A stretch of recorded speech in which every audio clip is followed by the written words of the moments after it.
대학생이시기도 하면서 대학 언론에 계시는 분도 있죠. 요즘에는 신문하고 방송이 결합이 돼서 이제 한 교수님 지도 아래 그런 구조죠. 근데 뭐 제가 알고 그런 몇몇 학교는 아니 편집장이 교직원인 학교도 있던데, 그래서 참 그는 별로 바람직하지 않은 것 같은 구조예요. 이런 진짜 학생들이 편집권을 가져야지 어떤 대학 내의 그 야당지 역할을 해야 실은 그 사회가 건강하게 돌아가는 거예요. 그래서 한 학교 안에 다양한 의견이 있어야 한다는 그런 차원에서 본다면 대학이라는 말의 뜻이 뭡니까? 우주의 의미도 있잖아요. 우주 안에 뭐 좋은 것만 있습니까? 달이 있듯 태양도 있듯이 다양한 요소들이 견지되어야 하는 것이고, 한 의견, 한 색채만 갖고 있는 사람만 존재해서는 안 되는 것이 또 대학의 어떤 특징이어야 하는데, 그 대학 언론이 교직원이 편집장이면 그건 좀 바람직하지 않은 것 같고, 먼저 차후에 편집 독립권을 위해서 애를 쓰셨으면 좋겠다 이런 생각이 듭니다. 예, 저는 뭐 앞서 소개를 해주신 대로 이제 지금 미디어 협동조합이라는 전대미문의 실험을 하고 있습니다. 우리나라 언론사들을 보면은 다 주인이 있어요. 다 주인이 뭐 독자가 주인이고 시청자가 주인이고 국민이 주인이라고 한다. 다 개소리죠. 하는 말이에요. 여기 있을 수 없는 얘기지. 솔직히 그렇잖아요. 장자연 사건 때 조선일보가 어떻게 보도했습니까? 자기 사주에 대해서 야당 의원들이 뭔가 연관된 거 아니냐라는 그런 의구심을 제기했지만 전혀 뭐 그렇지 않은 정도가 아니라 아니다라고 아예 애써서 강변을 하면서 사주의 신문임을 정체성을 드러내지 않았어요? 중앙일보 같은 경우도 보면은 우리 회장님이 홍석현 회장님이잖아요. 홍석현 회장님의 매형이 누굽니까? 이건희 회장이잖아요. 이건희 회장이 과거에 비자금 문제 때문에 검찰 수사를 받고 호초를 겪는 상황이 있었죠. 그때도 쉴드 치기 바빴습니다. 동아일보 같은 경우도 마찬가지죠. 사주가 과거에 탈색 이런 걸로 해가지고 조사받고 또 감옥 갔을 때도 일절 침묵을 유지하고 한번 대비한지 노릇을 했습니다. 주인이 있는 언론이 그래요. 국민일보는 또 누구 겁니까? 조용기 목사 거 아니에요. 조용기 목사가 여자 관계 문제 이런 걸로 추문이 떠올랐을 때 그 여자하고 인터뷰를 일면에 실었습니다. 목사님과 저는 아무 관계가 아니에요. 근데 그 여자는 과거에 목사님과 저는 특별한 관계예요 라고 얘기해서 그걸 녹취로 남겼던 인물입니다. 그 사이 무슨 일이 벌어졌는지는 모르겠지만, 그래서 지금 말하는 것이 진실인지 아니면 뭐 받아 처먹고 그 말을 바꾼 건지 할 수 없어요. 하지만 어쨌든 조용기 목사의 어떤 이익을 대변하는 신문입니다. 이런 신문들은 불리한 신문이에요. 그렇잖아요.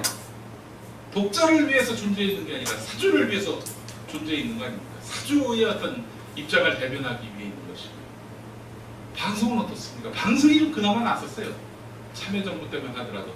대통령 편 간섭을 안 하니까 막 정권 비판하는 기사도 막 내보냈었고요. 야당 비판도 거침없이 했었고, 야당이라면서 한나라당, 새누리당은 말이죠. 언론다운 언론의 그 기능을 수행하던 때였습니다. 물론 그 한계가 많았죠. 그 한계에 대해서는 또 뒤에 가서 얘기를 하겠지만은, 이 방송 같은 경우도 보면은 실은 지금 특히 지상파 방송 같은 경우는 완전 권력의 것입니다. 권력의 것이에요. 안 그럴 것 같죠? 결국 대통령이 다 사장을 임명합니다. 그 구조가 또 그래요. 우리나라의 그 뉴스를 할 수 있는 이른바 언론 기능을 수행할 수 있는 방송이 한 10개 됩니다. 이제 법 내의 그 방송으로 따진다면, 그러니까 케이블이나 IPTV나 지상파나 이런 것들은 다 법 내 방송이겠죠. 법 안에서 허락을 해야만 뉴스를 할 수 있어요. 우리 지금 TV에 수많은 채널이 있지만은 이 채널들이 다 뉴스를 할 수 있는 게 아닙니다. 투니버스에서 뉴스하는 거 봤어요? 아니죠.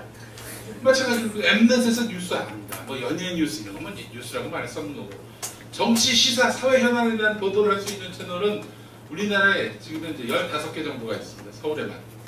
뭐 지역 민방까지 다 합치면 좀 그 수가 되긴 하겠지만은 어떤 것이 있느냐? 우선 공영이 국영 공영이 9개고 그 민간 방송이 6개입니다. 국공영이 뭐냐? 나라가 주인이거나 혹은 공기업이 운영하는 방송입니다. 공기업이 운영하는 방송은 어디가 있느냐? KBS 공영방송이죠. 공사 구조로 되어 있습니다. 그리고 MBC도 뭐 주식회사 문화방송이긴 하지만은 기본적으로 이 주식회사 문화방송의 대주주는 방송문화진흥회라고 해가지고 공적 기관입니다. 이 저 방송문화진흥회 이사는 누가 선임하느냐? 방송통신위원회가 임명을 하는데 방송통신위원회 구조는 3대2로 되어 있습니다. 여당 3, 야당이 여당 거예요. 여당이 밀면 다 돼. 안 되는 경우가 없습니다. 물론 이제 방송문화진흥회에 야당 몫의 이사도 있긴 하지만 어쨌든 절대 다수는 여당을 이루기 때문에 여당이 맘만 먹으면 뭐든지 할 수 있습니다. KBS도 마찬가지입니다. KBS는 다이렉트로 대통령이 사장을 임명합니다. 이게 잘못된 건데 대통령이 임명하는데 대통령이 사실상 임명하는 구조인 KBS 이사회의 구조가 7대4로 되어 있어요. 여당 7, 야당 4. 그러니까 여당이 밀면 대통령이 밀면 사실은 KBS 사장이 될 수 있는 거예요. KBS, MBC가 있고 EBS가 있습니다. EBS. 이거는 9대빵. 오늘 야당 몫이 없어요. 9대빵. EBS도 있고요. 또 그 밖에는 이제 교육부 산하의 그 방송대학 TV 아시죠? 방송대학이 운영하는 그 문화체육관광부 산하의 아리랑 TV 그리고 마지막으로 국회가 운영하는 국회 방송이 있고요. 또 있고 또 뭐가 있더라?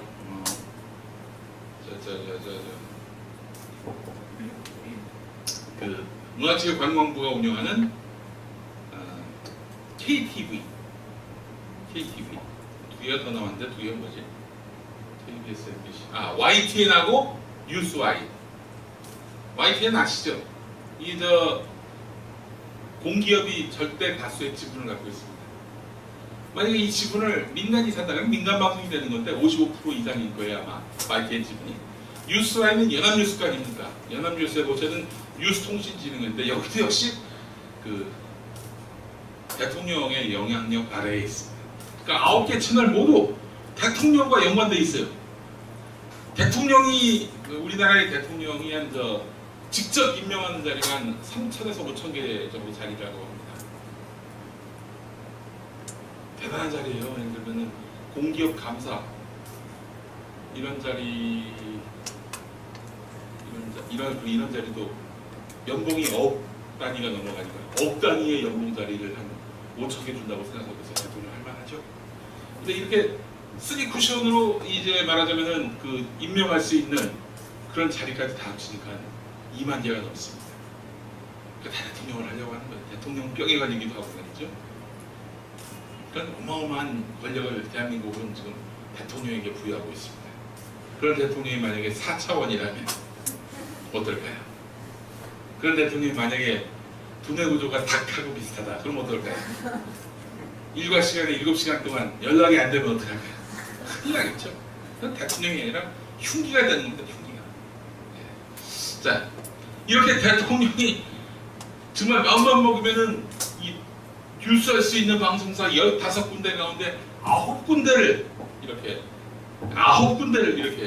좌지우지할 수 있는 겁니다. 그렇다면 나머지 민간 방송은 어떠냐? 민간 방송이라고 해도 참혹합니다. TV조선, 채널A 뭐 이런 거예요. 그나마 JTBC 하나가 있고 SBS, OBS 그리고 MBN 뭐 이런 정도입니다. 다 대통령이 인상 찌푸리면은 깨갱하고 차례차례한 그런 방송들도 구성되어 있습니다. 우리나라에 15개 매체가. 이러다 보니까 15개 매체가 모두 다 같은 이야기를 하면은 모두가 남과 다르지 않은 이야기를 한다면은 사람들은 그걸 사실로 인식하고요. 나아가서 그게 진리로 인식이 되고요. 나아가서 정의로 받아들입니다. 정의로 받아들입니다. 9군데 매체가 그냥 15군데 매체가 모두 다 세월호는 유병헌 책임 하면 사람들이 유병헌만 관심을 갖습니다. 정작 이 사건의 최고 책임자인 대통령의 책임을 잊어버려요. 여러분 어떻습니까? 2014년 4월 16일 오전 8시 52분인가 그때 최초 신고를 했다고 하지 않습니까? 신고 이전까지는 유병헌 측이 맞습니다. 그러나 그런 사고는 어디서든 일어날 수 있는 거고 부지기수로 발생할 수 있는 그런 그 위험성이 우리 사회에 도사리고 있습니다. 그렇다면 신고를 받으면 그 순간부터는 박근혜 책임이죠. 안 그래? 근데 그 시간 이후로 7시간 동안 연락이 안 돼가지고 7시간 후에 기껏 도착해서 한다는 얘기야. 아니 무슨 저기 그 구명복을 입었는데 왜 안 찾지도 못했습니까? 뭐 이랬다는 거 아니에요. 그런 것들은 보도가 안 돼. 다 그냥 뭐 대통령이 정말 얼굴 한번 찡그리면서 권력의 그 위대함을 한번 쫙 보여주신 걸로 끝나고 그 다음부터는 이제 유족들의 울부짖는 소리, 네? 절규하는 소리. 정부는 하지도 않았는데 육해공 모든 곳에서 사상 최대 규모의 구조작전에 돌입했다. 아니에요. 제가 몸담고 있는 그 미디어 협동조 국민TV가 최초로 보던 게 뭔지 아십니까? 첫날이 4월 16일 그날이 토요일이었습니다. 그리고 수요일, 목요일, 금요일 수요일이었나? 4월 16일이 한번 찾아봐야지. 이게 중요하다니까. 4월 16일이 수요일이었나? 네, 맞습니다. 수요일이죠. 네. 예. 수, 목, 금, 토 4일 동안 잠수도 안 했다는 거예요. 잠수 안 했으면 구조 안 했다는 거지. 위에서 쳐다보는 게 무슨 구조예요? 그렇잖아요. 심지어 이 우리 당시 실종자 가족이었죠. 이 실종자 가족분들이 그 선체에 다가가려고 하니까 뭐 못 가게 막았대요. 해경이 빙빙 돌면서 접근 못하게.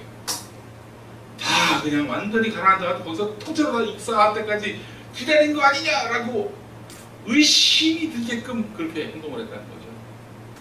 아니 그도 그렇지. 아니 4일 동안 아니 구조를 전혀 안 했어. 근데 사상 최대 규모의 구조가 이루어졌다. 이건 명백한 거짓말 아니에요. 이거는 육안으로 현장에서 지켜봐도 알 수 있는 일이었음에도 불구하고 언론들은 다 그렇게 거짓 보도를 했단 말이죠. 용납할 수 있는 일입니까? 거짓말을 했는데 언론이. 우리의 그 정말 정의감을 불태우는 이상호 선배는 어떻게 했습니까? 연합뉴스가 사상 최대 규모의 구조를 했다. 이 보도를 갖고 연합뉴스 개새끼 어딨어 나와! 이렇게 큰 소리로 울분을 토했단 말이죠. 이상호가 진짜 기자예요. 이상호 선배는 개인적으로 알지만은 기자가요. 뭐 늘 그 현장에서 말이죠. 젠 척, 중립인 척, 객관적인 척, 냉정한 척. 아니 지는 오줌 싸고 똥 싸는 사람 아니야? 분노할 줄 알고 배고프면 밥도 먹고 똑같은 인간 아니야? 명백한 불의가 빚어지고 있는 이런 현장에서 침묵을 유지하고 아니 거짓말로 기사를 써대는 이런 사쿠라를 기레기들을 부지치조차 못한다면은 이 나라에 무슨 정의가 있다는 말입니까? 하여튼 그랬습니다. 대선 때 또 어땠습니까? 대선 기가 막힙니다. 12월 16일, 12월 19일에 대선이 있었죠. 12월 16일 일요일 밤이었습니다. 그날에 TV 토론이 있었죠. 문재인 대 박근혜 단둘의 그 이제 토론회였습니다. 아주 박살이 났죠. 정말 아주 어버버하는데 저는 놀라웠어요. 아니 어떻게 저런 인식을 아니 말 못할 수 있죠. 그래서 사람 말 못하는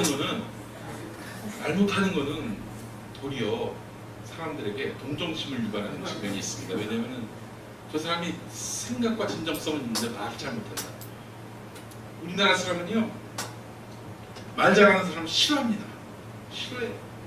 저 새끼 말 잘해가지고 똑똑해가지고 날 속여먹을 것이다 라는 두려움을 갖고 있어요. 말 못하는 대부분의 민족들은.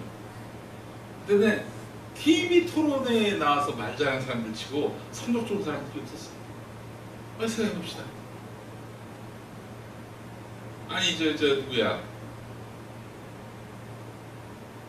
그 유시민하고 김문수 경기도지사 2010년에 했었던 우리 이 유시민 후보의 그 입담이라고 하는 거는 국내에서 누구 따라갈 수 없잖아요. 박살냈습니다.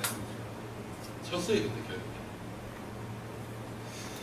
뭐 그거 이외에도 여러 그 선거들을 살펴보면 특히 그 2011년 서울시장 재보선때 우리 박원순 시장 나경원 후보와 맞섰을 때 나경원 후보 얼마나 말을 조리 있게 잘했습니까? 판사 출신. 근데 우리 박원순 시장은 정말 어버버의 정말 다름 아니었습니다. 그러나 사람들은 말 못했다고 찍어줬다기보다는 말은 못하지만 저 사람에게 뭔가 진정성이 있다라고 판단됐을 때는 뭐 그렇다고 유시민 장관이 진정성이 없다는 얘기는 아니고 워낙 그 양반은 이제 별도의 문제를 봐야 됩니다. 똑똑하고 말 잘하지만 저 사람은 독선적이다. 그리고 워낙에 이 사람 저 사람하고 트러블이 많다라는 인식이 너무나 보수 언론에 의해서 주입되다 보니까 이 양반에 대한 편견을 사람들이 많이 갖고 있어요. 그분의 어떤 그 본래 캐릭터와는 무관하게. 근데 박원순 대 나경원의 구도에서는 박원순이 훨씬 시민운동으로서 공익적인 활동을 많이 했다 보니까 저 사람 말 못하는 거 아유 그럴 수 있지 이렇게 생각이 듭니다. 그런데 이제 하여튼 우리 박근혜 후보가 문재인 후보보다 말을 너무 못하는데 그래서 당선이 됐나 생각해보니까 그건 아닐 텐데 어쨌든 그 12월 16일 밤은 그야말로 이건 뭐라 굴욕이라는 표현이 합당할 정도로 완전히 개참패를 했습니다. 자 그러고 나서 2시간 있다가 서울지방경찰청에서 국정원 댓글녀 김하영 정치 댓글 다는 바 없다 이렇게 발표가 납니다. 근데 그 증거를 살펴보니까 말이죠. 노트북에다가 자기가 쓴 댓글을 저장하지 않았다는 겁니다. 아니 어느 누가 댓글을 자기가 쓴 댓글을 카피해가지고 안에 한 글에다 옮겨놔가지고 오늘 쓴 댓글 해가지고 저장을 합니다. 그런 적 없잖아요. 그 컴퓨터는 그 서버에 남들이 있을 거 아니야. 그건 안 뒤졌어. 오로지 이 여자 컴퓨터만 뒤져보고 댓글 안 달았네. 뭐 이런 식으로 결론을 낸 거죠. 그리고 12월 16일 밤에 발표를 합니다. 정치 댓글은 발견되지 않았다. 자 이게 어떻게 됐냐? 그러면 그 댓글녀를 감금했다고 하죠. 지가 안에서 잠궜는데 잠금과 감금의 차이를 완전히 벽을 허물어버린 그 개념인데 이 민주당의 국회의원들하고 이런 정치인들이 한 여자의 인권을 송두리째 파괴했다. 이 논리가 먹히기 시작합니다. 그리고 다음날 아침 방송들은 모두 다 그 전날 토론회 보도는 그냥 서로 그냥 공방이 오갔다. 이 정도로 그냥 뒤로 처리하고 경찰이 발표를 했는데 이건 진짜 이건 그래서 아무 잘못도 없는데 민주당이 어쩌고 새누리당이 발끈하고 나섰다. 그리고 그 뒤부터는 막 박근혜가 여러 군데 돌아다니면서 여성의 인권은 어찌하는 말입니까? 이러면서 이제 살려발을 떨고 다녔어요. 물론 사람이 그것 때문에 졌는지 안 졌는지 알 수 없지만은 그걸 개량할 수 없어요. 왜냐 지나간 일이니까. 물론 나중에 여론조사하기로는 박근혜 지지자 상당수는 그때 그 발표가 없었다면 자기는 문재인 지지했을 것이다. 그 프로테이지를 따지니까 대선 결과가 나왔던 3% 차이 그게 뒤집혀요. 문재인이 이기는 걸로 나왔고요. 한마디로 얘기해서 훗날했던 여론조사 결과에 따르면 대선 결과가 뒤집힐 수 있는 그런 문제였다는 거죠. 근데 그는 어떻게 그렇게 말할 수 있겠습니까? 역사에 가정이라는 게 없어요. 그 당시에 그 상황을 개량하지 못한다면은 이거는 문재인이 이길 싸움을 박근혜가 그 공작을 펼쳐가지고 이겼다라고 말하기는 어렵지만 그러나 당시 매일같이 여론조사를 했던 리얼미터 이택수 대표의 얘기로는 이 골든 크로스가 이루어질 시점이 토요일이었다는 겁니다. 토요일, 그러니까 일요일날 발표했던 시점이 12월 16일이고 12월 19일에 골든 크로스, 그러니까 1, 2위가 뒤바뀌는 시점이었는데 12월 16일 이후로 다시 격차가 다시 1, 2위가 바뀌었다는 거예요.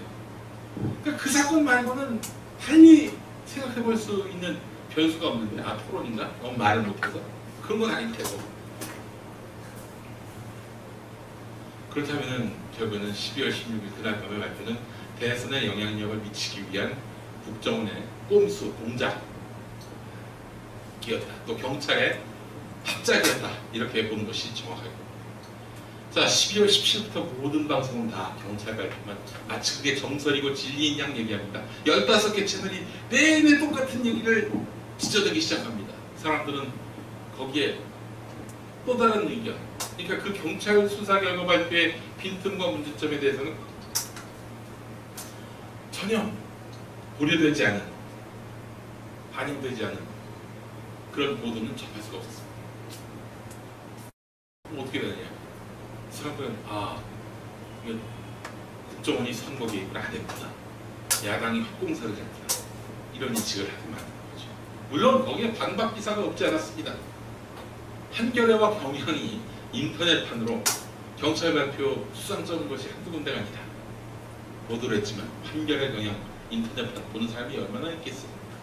결국 그래서 대선 결과는 그렇게 나왔습니다. 나중에 월간중앙이 보도한 내용은 그 국정원 여직원, 그 경찰 발표가 선거에 막급한 영향력을 미쳤다, 이렇게 아예 나왔습니다. 그게 맞다면, 그리고 리얼미터의 이런 그 골든 크로스에서 다시 제 골든 크로스가 이 정황들을 판단해 본다면, 이거는 말하자면 국정원 경찰이 합작을 해서 만든 공작, 이 공작을 15개 장악당한 언론들이 지저대고, 그래서 결국 국민들은 그게 진실이구나라고 인식이 되고 이 구도 속에서 이어졌다고 볼 수밖에 없는 겁니다. 그게 합리적인 얼개라고 할 수 있겠죠. 그래서 제가 몸담고 있는 미디어 협동조합 국민TV가 바로 그래서 이제 논의가 시작이 됐던 겁니다. 뭐 대선 직후에 이거 진짜 TV가 하나같이 다 꼼수를 써서 결국에는 진실을 제대로 보도하지 않았고, 그래서 결국에는 지고 말았다는 인식들을 가졌던 국민들이 많았고요. 그래서 그 국민들이 국민TV를 만들자라는 목소리를 냈었습니다. 물론 이제 그것과 관련해서 반대와 비판도 있었죠. 아니, TV로 해서 대선 결과, TV 복귀의 그 불공정 보도 때문에 대선에서 졌다라고 하는 건 너무나 무책임하고 단선적인 그런 논리 아니냐, 그런 비판도 있었습니다. 그게 합리적인지 아닌지 우리는 이 지난 2년 동안 지켜와 보면서 확실하게 느꼈을 겁니다. 맞는 얘기구나, 합리적인 얘기구나라고 말이죠. 모든 언론이 똑같은 얘기를 하다 보니까 세월호 진실도 이렇게 붙여가는 분위기.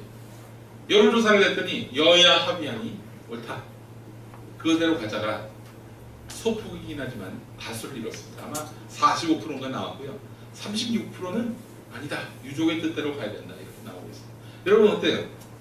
세월호 관련해서 유족 뜻에 맞는 그런 조사기구가 만들어지는 것이 타당하다고 봅니까? 아니면 그냥 여야의 합의대로 가는 것이 맞다고 봅니까? 앞에 걸 A라고 하고 뒤에 걸 B라고 하죠. A겠죠. 잘 아실 테니까 제가 더 설명하는 건 좀 시간 낭비일 수도 있겠지만 간단하게 설명을 드리자면은, 이제 여야 합의안이라고 하는 건 이런 거 아닙니까? 뭐가 조사를 해야 되지 않겠어요? 지금까지의 그 수많은 그 과거사 조사 기구가 있었습니다. 참여정부 때부터, 김대중 정부 때부터. 근데 이 그냥 조사권만 있으면요,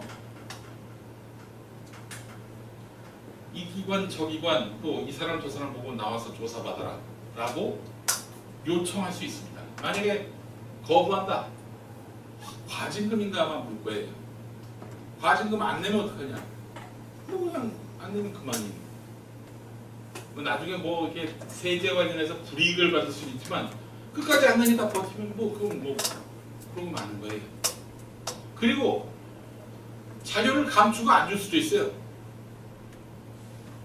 그리고 이건 국가안보상 당신 제 못 보여드립니다 라고 하면은 또 할 말이 없어지는, 그야말로 이스나 마나한 게 바로 조사고.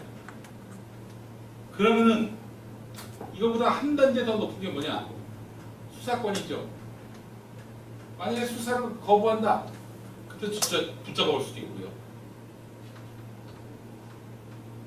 체포할 수 있습니다. 그리고 수사권에 대해서 기소권을 준다. 기소권은 뭐냐? 기소라고 하는 거는 재판정에 서게 하는 겁니다. 유죄 무죄를 판단할 그 도마 위에 올린다는 거죠. 지금 유족들은 수사권과 기소권이 있는 진상조사기구를 만들자는 겁니다. 근데 지금 새누리당은 진상조사기구의 조사권만 주자 이러고 있잖아요. 물론 수사권, 기소권도 주는 특검도 같이 하자. 특검.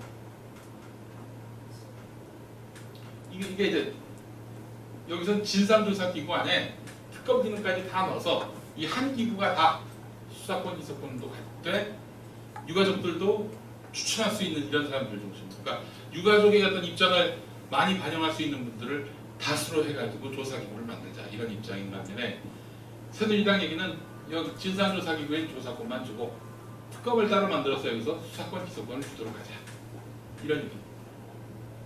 이거 둘로 나누는 건 뭐겠어요? 이 진상조사기구에는 유가족이 참여하는, 유가족이 추천하는 인사들이 들어가 있거든요. 유가족이 추천한 인사들에게는 조사권만 묶어두는 거죠. 그 특검 같은 경우는 여당이 핸들링이 가능합니다. 기본적으로 특검을 누가 임명하느냐? 왜 각각 임명하세요? 어느 정권이든 어느 때든 그렇습니다. 그래서 지금까지 특검에서 진실을 규명할 게 없어요. 과거에 뭐 무슨 국정조사, 뭐 청문회, 특검 이런 거 저런 거 다 해서 딱 하나 알아낸 지식이 뭔지 아십니까? 앙드레긴 본명이 김봉남이라는 거. 이거 말고는 하나 밝혀낸 게 없어요. 이 특검 이렇게 특검을 조사기구로부터 분리시키면은 자기들이 핸들링 해가지고 자기들 입맛에 맞는 수사를 하게끔 만들 수 있다는 겁니다. 근데 우리 참 힘없는 야당은 이런 새누리당 의견에 사실상 힘을 실어줬습니다. 여기 보면은 특검에서 특검을 누구로 추천할 것인가 특검 추천위원회라는 걸 이렇게 구성을 하는데 여당, 야당, 그리고 법원행정처, 그리고 대한변협 또 한 군데가 있었는데 따지고 보니까 여당이 다수야. 그러니까 이러지 말고 야당이 다수인 구조로 가자라고 처음에 이렇게 새누리당이 부탁을 했는데 부탁을 새누리당이 거절을 했죠. 그러니까 결국 어떻게 합의를 했냐? 새누리당이 추천하는 사람들, 이 사람들을 유족과 야당의 동의를 거치도록 한다. 뭐 이런 내용입니다. 근데 정말 듣도 보도 못한, 이름도 들어보지 못한 그런 사람이 있어요. 뭐라고 이 사람 안 된다라고 하자를 잡기 힘든 사람을 내세워가지고 여당하고 야당하고 세월호 유족들에게 동의를 받는다? 그다음부터 이 사람은 여당 사람이 되는 거지. 그래서 세월호 유족들이 이건 안 된다. 받아들일 수 없다. 이런 입장이면서 이런 구조를 유지해야 된다고 이야기하고 있습니다. 누구 말이 더 합리적입니까? 세월호, 뭐 이쯤 되면 뭐 조사가 되겠지. 이렇게 생각하면요, 누구 본명밖에는 알릴 수가 없습니다. 진짜. 세월호 참사 당시 대통령은 7시간 동안 뭐 했나? 그 골든 타임, 수많은 그런 그 방제 기구, 또 부처, 그리고 공공기관, 여기를 움직일 수 있는 대한민국의 유일한 주체는 바로 대통령입니다. 그래서 컨트롤 타워라고 하잖아요. 그 역할을 해야 될 양반이 배가 완전히 잠길 때까지 연락도 안 되고 어디 갔는지도 모르고, 이거 진짜 규명해야 되는 거 아닙니까? 아니 왜 조사해요? 아니 말씀드렸잖아요. 2014년 4월 16일 오전 8시 23분 이후서 8시 53분 이후부터는 박근혜 책임이라고. 그 박근혜가 어디 갔는지 알아보는 것부터가 사실은 세월호 진상에 대한 그 접근 방법 제 첫 번째 단계 아니겠어요? 그리고 나서 다음에 해경은 왜 그렇게 구조를 안 했는지, 그리고 안전행정부 산하의 중앙재난안전대책본부는 도대체 왜 구조대 숫자마저도 계속 틀렸는지, 전원구조라는 말은 왜 나왔는지, 이런 것들을 다 밝혀내야 되는 거 아니에요? 최종 책임자는 과연 무슨 일을 했길래 그동안 연락도 안 됐는가? 이 부분을 파악하는 것이 당연히 해야 될 그런 세월호 진상규명의 제1호입니다. 그러나 언론들은 지금까지 유병헌 이야기로 내내 떠들고 세월호 유족들의 이야기, 심지어는 40일 굶은 유민 아빠가 청와대 가가지고 제발 만나달라고 그렇게 간청하는 것까지 보도조차 안 했어요. 보도조차. 지나가는 화면으로 한 프레임 정도는 보여줄 만도 한데 보여주지도 않았습니다. 이럴 줄 알았습니다. 이렇게 권력 창출에 기여를 했던, 이미 그때부터 줄 섰던 언론은 앞으로도 계속 국민을 속이고 진실을 감출 것이라는 믿음. 중요한 건 뭐냐면요, 지난 대선만 그럴 것이 아니라 앞으로도 그럴 것이다라는 우려, 이런 것들로 인해서 미디어 동정 국민 TV를 만들자는 목소리가 나왔던 겁니다. 그래서 시작을 했어요. 근데 뭐 이렇다 할 그런 움직임, 이렇다 할 뭐 큰 카드가 없어서 아직은 많은 분들에게 관심을 받지 못하고 있습니다. 왜냐? 근데 우리는 법내 방송이 아니라 법외 방송을 지금 하고 있어요. 법외 방송. 법외 노조라는 말 많이 들어봤죠. 전교조를 법외 노조로 만들어서 법내 노조가 할 수 있는 모든 기능을 다 없애버리려고 하는.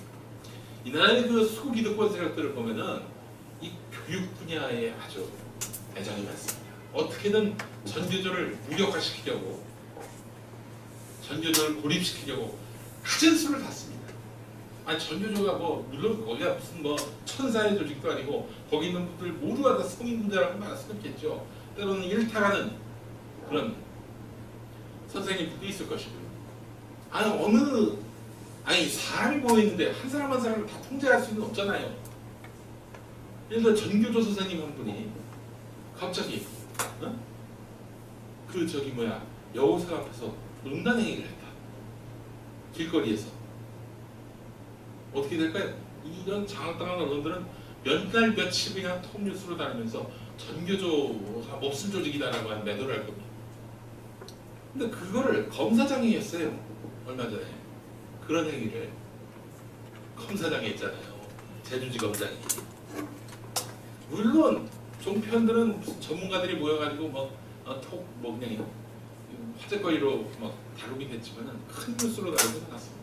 전반적인 언론의 보도 기류를 보면은 이건 개인의 일탈로 보고 있습니다. 그렇잖아요. 검찰의 구조적인 문제 아니잖아요. 검찰 자체가 뭐 음란한 조직이거나 그런 건 아니잖아요. 이 문제는 이렇게 접근을 해야 됩니다. 실은 지금 경찰이 몇 날 며칠 계속 떠벌리고 다니고 무슨 베이비 로션을 들고 다녔다느니 이런 중요하지도 않은 그런 사실을 계속 흘리고. 왜 그러겠어요? 경찰하고 법제 사이엔 지금 수사권을 놓고, 아까 소개했던 수사권, 경찰도 수사권을 갖고 싶은 거예요. 근데 지금 검찰만 갖고 있잖아요. 수사권, 기소권을 독점하고 있는 데가 바로 검찰입니다. 우리도 수사권 나오 하는 차원에서, 야, 수사권, 기소권 지금 다 갖고 있는 검찰, 저 친구들이 말이야 길거리에서 바바리면 행동이나 했단 말이야. 그러니까 저 친구들한테만 수사권 주는 건 위험해. 우리한테도 줘. 이러려고 몇 날 며칠 동안 계속 제주지검장이 무슨 바바리맨 짓을 했다 이런 식으로 막 언론한테, 혹시 그 보도자료 못 받은 언론이 있을까봐 계속 쑤시고 다니면서 이거 보도해달라고 했던 게 바로 경찰이거든요. 똑같은데. 좀 덥습니다. 예. 좀 켜주세요.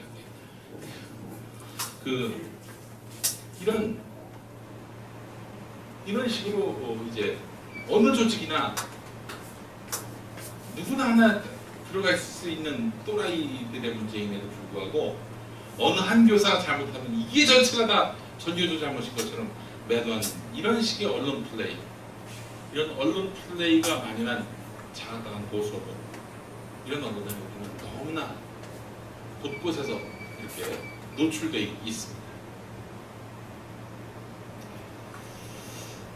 그래서 지금 저희가 이제 법외 노조하다가 여기까지 왔는데, 그 국민 TV 같은 경우에는 법외 방송을 고집을 하고 있습니다. 법외 방송이 뭐냐? 뉴스를 하려면요, 방송통신위원회 허가를 받아야 됩니다.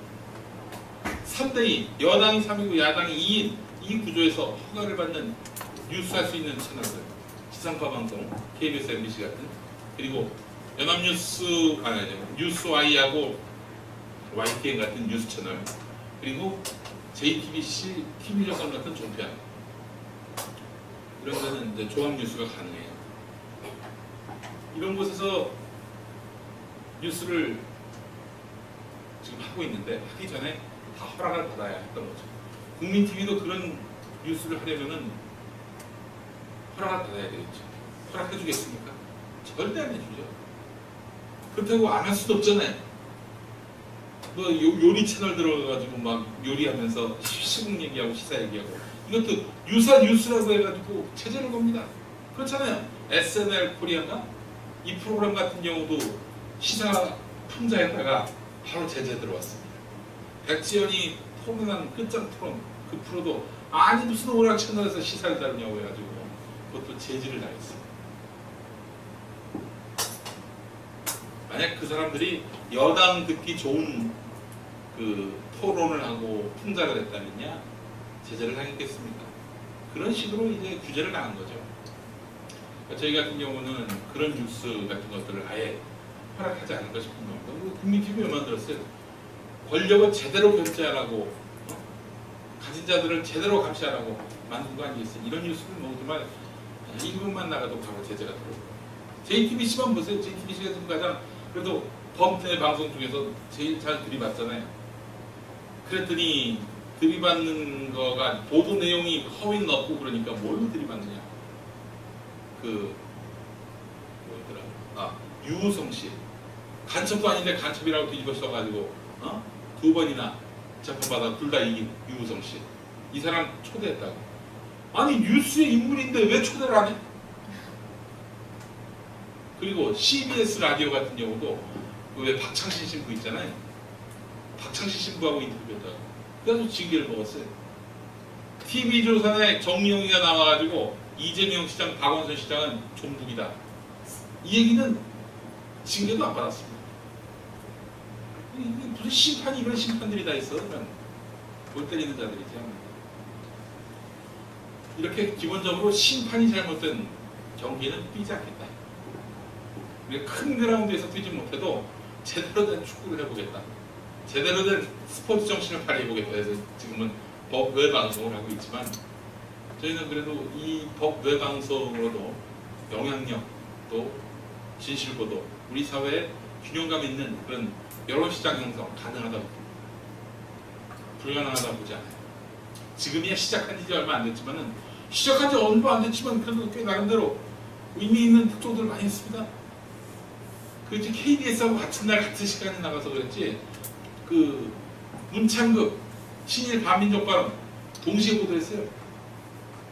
우리 특종이지 그것도. 타이 기록이라고 해야 맞겠죠. 예. 그것도 그렇고 앞서 소개한 대로 4일 동안 아무 구조도 안 했다는 거. 세월호 참사 직후에.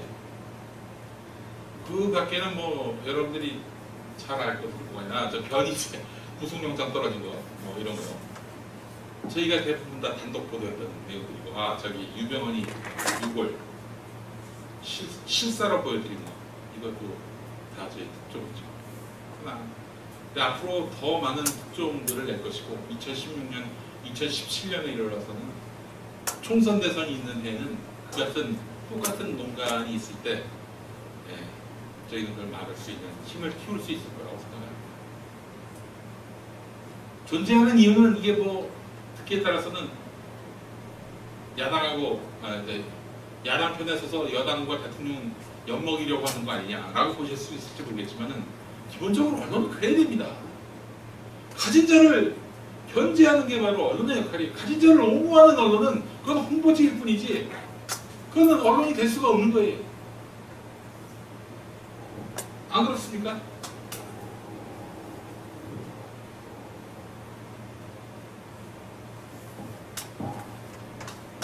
여러분, 그 중립 얘기 많이 합니다.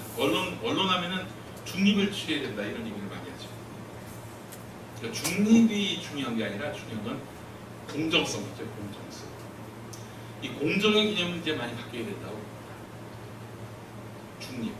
중립이란 게 무엇이냐? 이쪽 편도 아니고 저쪽 편도 아닌 거. 물론 진실에 접근할 때는 내가 어느 편이어서는 안 되겠죠. 오로지 진실에만 권위를 두고 진실이 무엇인지를 파헤치기 위해서는 내 편인 것이 중요하지 않고 네 편인 게 중요하잖아요. 그렇게 접근을 해야 돼요. 맞습니다. 그럴 때는 어느 편이어서는 안 돼요. 진실에 접근할 때는. 그러나 어느 정도 이 진실이 규명이 됐고 어느 쪽에 과실이 드러나는 상황에서 조차도 이 편도 아니고 저 편도 아니다. 그럼 놓치기만 합니다. 여러분, 한번 예를 들어보죠. 동학농민운동을 한번 예를 들어봅시다. 동학농민운동이 벌어진 당시 여러분이 이제 뉴스를 전하는 사람이란 말이죠. 기자란 말이에요. 그러면 동학농민운동 편에서 한 절반 정도 입장에서 기사를 쓰고 동학농민운동을 처단하는 일본 군경 이 입장에서 절반에서 그게 공정한 겁니까? 중립적인 건가요? 균형감 있는 건가요? 5.18 광주민주화운동 당시에 국민을 지키라고 해서 세금까지 받고 있는 이 군인들이 세금을 내는 광주 시민을 향해서 총을 쐈단 말이죠. 광주 시민군 의견 반, 진학군 의견 반 이렇게 모두 해야 균형인가요? 중립인가요? 그건 아니죠. 아닌 겁니다. 지금 시대처럼 힘 있는 자의 그 어떤 그 횡포가 극에 달할 시점에 있어서는 언론은 중립이 중요한 것이 아니라 약자 실질적인 공정성을 추구해야 마땅합니다. 그게 바로 언론이 해야 될 일입니다. 실질적 균형성, 실질적 공정. 그렇잖아요. 지금 세월호 국면에서 봅시다. 세월호 유족 의견 반, 청와대 의견 반. 이렇게라도 해주면 좋겠어. 그렇게라도 해줍니까? 세월호는 아예 주지도 않는데. 나쁜 새끼들. 어?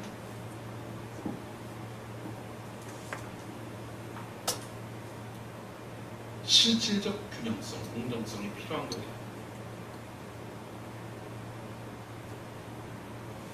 12월 16일 밤에 그 경찰 발표와 관련해서 경찰이 발표했으니까 일단 권위가 있겠다라고 판단이 서서였는지 경찰 의견만 보도를 안 나오는데 경찰이 이 미묘한 시기에 절대 발표하지 않는 일요일 밤 11시에 선거를 3일 앞두고 그리고 야당계 불기할 발표를 했단 말이죠. 정상적인 언론인이라면 기자라면 도대체 경찰이 왜 이 시간에 그것도 내용적으로 봤을 때도 부실하기 이를 데 없는 발표를 했을까? 이런 의심을 갖고 접근하면서 뭔가 이 발표에 야로가 있다 라고 보도한 것이 실질적인 공정 아닌가요? 경찰 발표에 반박할 마땅한 주체가 없으니까 경찰 이야기만 100% 보도합니다. 이자들이. 여러분, 그런 선배들 닮지 마십시오.